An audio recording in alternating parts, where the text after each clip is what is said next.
each day. Was there an increase? I know he's new, and of course you're going to do a lot of talking there, but kind of increased communication across the board with the team so that you guys are locked in at the task at hand? Yeah, I mean, you got James, myself, Jeff, DJ out there, Joe, guys who've been in the league for a while. I think all of us, on the same page and communicating what we need from each other on the defensive side of the ball, especially on offense. I think we were moving and flowing a little bit on offense, based off our communication. We didn't have a play coming across half and guys were talking guys through actions, and same on the defensive side of the ball. So we're only going to get better at that, and it's going to take some time for us to build up that consistency of how we want to play on both ends, but it was a good step. Greg Logan with Newsday. KD, during his introductory press conference, James was asked what part of his game he needed to improve or emphasize or whatever. He said playmaking. And he in Houston, he kind of pounded the ball. But tonight, he moved the ball. And there were moments where when you and he and Harris were moving the ball, the defense was paralyzed. What do you think this kind of debut does for him? What message does it send in terms of sacrifice and how he's willing to play and yet be able to still step up and score?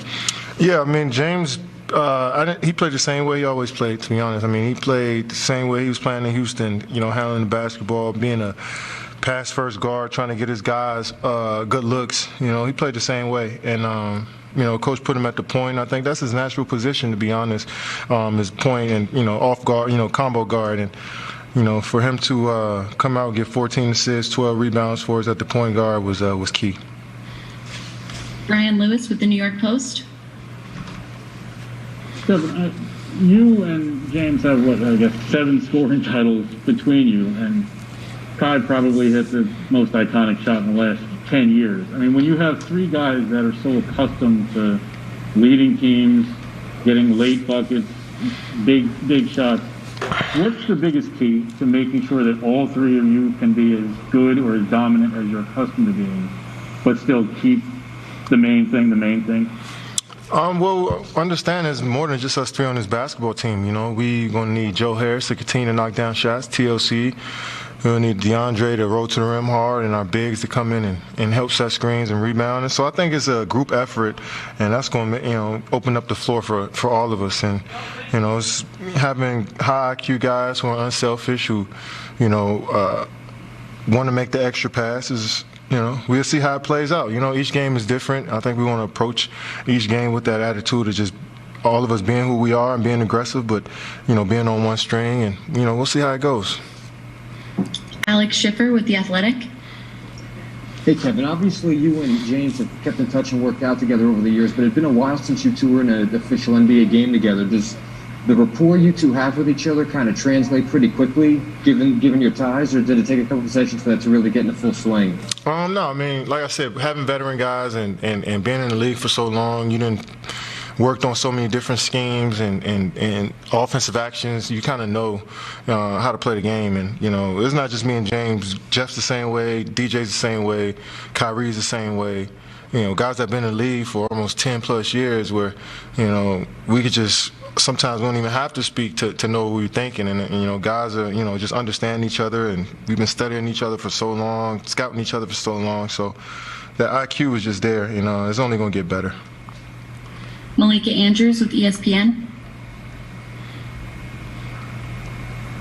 Hey, Kevin, you had 42 tonight. At what point did you feel like, yeah, all right, I've got this. I've found my rhythm here after getting off to a little bit of an up and down start really early on? Yeah, I mean,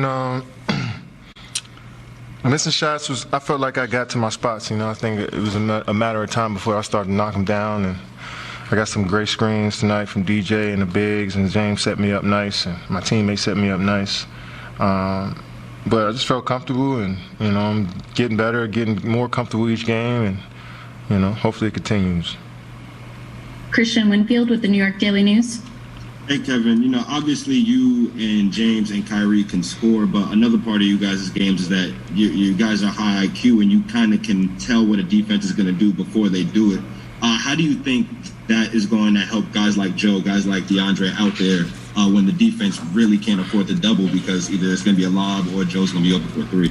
Yeah, I can't wait till we have our full team together and seeing where we can create shots for shooters, seeing how we can get our bigs some easy points in the paint. But it's going to be tough for anybody to double us, especially out at the three-point line. And, teams may trap us in the pick and roll, but we got guys that can make good plays on that back end. But you're going to get your best shot from everybody. Like tonight, these guys felt like they didn't miss a shot in the second half, So we're going to get the best shot from everybody, but it's about us every single night. And, how we can continue to just keep putting out good energy on both ends of the floor. Jen Williams with Fox 5 New York. Hey, Kevin, did you get a chance to talk with James after the game, and what was that conversation like? No, it was just good win, good game. Let's get back to practice tomorrow and see how we can get better and learn from tonight. We had 15 turnovers between us too, and that's terrible. And we had 19 as a team, so that says our teammates kept the ball in their hands. We got to be better. So, I probably should go talk to him about that right now. And last question, Brian Mahoney with the Associated Press. Hey, Kevin, it's 10 games for you now. Your average is up over 30 points. I know you said you didn't have any expectations for how this would go, but as you evaluate it now, how do you explain being this good this fast after that kind of layoff you had? Well, I got a long ways to go, and I got a good staff, teammates, training staff that put me in position every day to go out there and be the best that I can be. So it's 10 games in. We got 62 more. That's a long season ahead. Well, we got more than that. I missed a few games. We had 13 games, 14 games. So we got a long season ahead of us, and I just want to keep putting together some good days, good weeks, good months, and see what happens. Thanks so much. Well, Kevin Durant has certainly come out of the gate strong. Most points in first 10 games with a new team. Only Wilt Chamberlain has scored more than Kevin Durant's 307 points through his first 10 games. Richard, listening to Kevin Durant, a couple things have definitely stood out, I think, to Nets fans getting to listen to him on a regular basis. First of all, just how bright he is. The basketball IQ, it's certainly, it jumps out every time we hear from him. But what also jumps out, and I think we heard it a lot tonight, was how quickly he deflects beyond just him, and in this case now James Harden and Kyrie Irving, and talks about, hey, we